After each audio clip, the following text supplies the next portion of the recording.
دعا کیسے مقدر بدلتی ہے۔ اللہ سبحانہ و تعالیٰ نے حضرت ایوب علیہ السلام کو بے پناہ دولت سے نوازا تھا۔ دنیا میں موجود کوئی ایسی چیز نہ تھی جو حضرت ایوب علیہ السلام کے پاس نہ ہو۔ حضرت ایوب علیہ السلام اپنے وقت کے ملٹی ملینئر تھے۔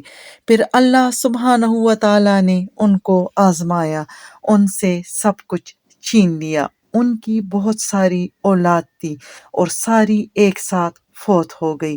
وسیع و عریض رقبے پر ان کی فصلیں جل کر راکھ ہو گئی۔ اللہ نے ان کو بے شمار بیماریاں لاحق کر دی۔ پھر ایک دن حضرت ایوب علیہ السلام نے اللہ سبحانہ و تعالیٰ سے دعا کی اور اللہ سبحانہ و تعالیٰ سے رحم مانگا۔ ایوب کو یاد کرو جب اس نے اپنے رب کو پکارا کہ مجھے بہت تکلیف ہو رہی ہے اور تو سب سے بڑھ کر رحم فرمانے والا ہے۔ اللہ سبحانہ و تعالیٰ نے حضرت ایوب علیہ السلام کی دعا قبول فرمائی اور حضرت ایوب علیہ السلام کو صحت یاب کر دیا اور ان کو پہلے سے بھی کئی گنا زیادہ دولت اور شان و شوکت عطا کی۔ ہم نے ان کی دعا قبول کر لی اور جو ان کو تکلیف تھی وہ دور کر دی اور ان کو بال بچے عطا فرمائے۔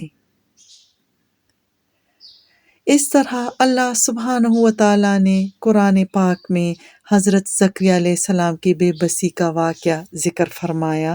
حضرت زکریا علیہ السلام کی بیوی بانجھ تھی، وہ بچے پیدا نہیں کر سکتی تھی۔ حضرت زکریا علیہ السلام بھی بوڑھے ہو گئے تھے، پوری عمر گزر گئی، بیوی بچے پیدا نہیں کر سکی۔ تو ایک دن گھبرا کر اللہ سبحانہ و تعالیٰ سے دعا کی، یا اللہ اب میں بوڑھا ہو گیا ہوں، میری بیوی بھی بچے پیدا نہیں کر سکتی، یا اللہ تو مجھے بڑھاپے کا سہارا دے دے۔ اللہ نے دعا قبول کر لی اور ایسی بیوی سے بچہ عطا فرمایا جو بچے پیدا کر ہی نہیں سکتی تھی۔ اور پھر حضرت زکریا علیہ السلام نے اللہ سبحانہ و تعالیٰ سے فرمایا، اے میرے رب، میں تجھ سے مانگ کر کبھی محروم نہیں رہا۔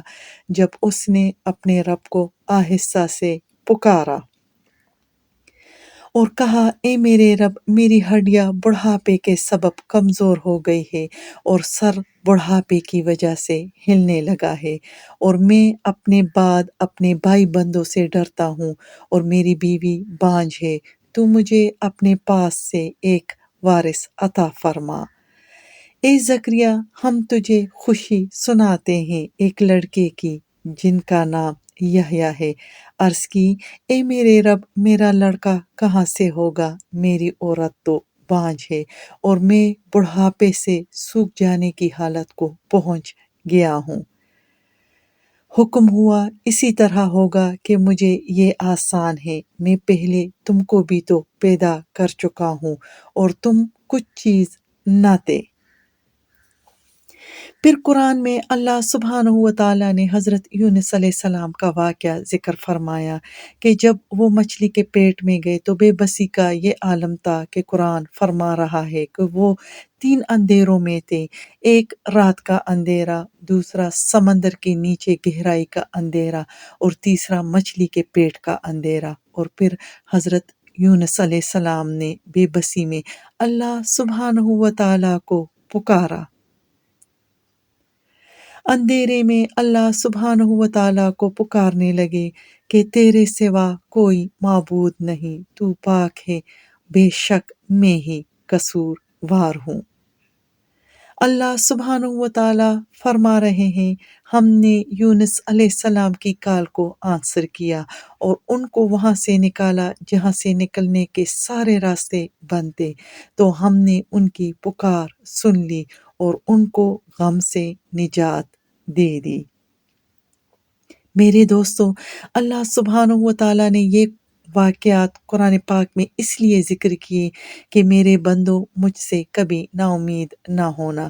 میں نے موسیٰ علیہ السلام کو فرعون کی گود میں پال کر دکھایا، حضرت اسماعیل علیہ السلام کو چھری کے نیچے سے بچا کر دکھایا، حضرت ابراہیم علیہ السلام کو جلتی آگ میں سے بچا کر دکھایا، مریم کو بن باپ کے بیٹا دے کر دکھایا، یوسف علیہ السلام کو ایک قیدی سے بادشاہ بن کر دکھایا، موسیٰ علیہ السلام کو سمندروں میں خشک راستہ نکال کر دکھایا۔ ہم جسے پریشانی سمجھ رہے ہوتے ہیں، ہو سکتا ہے وہ کسی نئے سفر کا آغاز ہو۔ جب حضرت یوسف علیہ السلام کو کنویں میں گرایا گیا تو انہیں نہیں معلوم تھا کہ یہ ایک نئے سفر کا آغاز ہے، پیغمبری کا سفر، بادشاہت کا سفر، اور وہ کچھ نہ جانتے ہوئے بھی آگے کیا ہونے والا ہے اس یقین اور بھروسے کے ساتھ بڑھ رہے تھے کہ میرا اللہ میرے ساتھ ہے، اور اللہ نے ان کو نبوت سے بھی نوازا اور بادشاہت سے بھی نوازا۔ اور جو کوئی بھی اللہ سبحانہ و تعالیٰ پر بھروسہ کرے گا تو اللہ سبحانہ و تعالیٰ اس کے لیے کافی ہے۔ یقین رکھو اللہ سبحانہ و تعالیٰ اپنا کام پورا کر کے ہی رہتا ہے۔ اس لیے ہمیں اللہ سبحانہ و تعالیٰ سے ہر وقت دعائیں مانگنے کا اہتمام کرتے رہنا چاہیے۔ اللہ سبحانہ و تعالیٰ کے لیے کیا مشکل ہے؟ اللہ سبحانہ و تعالیٰ کی ذات تو وہ ہے جو ناکامیوں میں بھی کامیابی پیدا کر سکتی ہے، کیونکہ میرے اللہ نے خود فرمایا ہے، جب کوئی ٹوٹ کر تڑپ کر مجھے پکارتا ہے تو میں اس کی دعا قبول کرتا ہوں اور اس کی تکلیف کو دور کر دیتا ہوں۔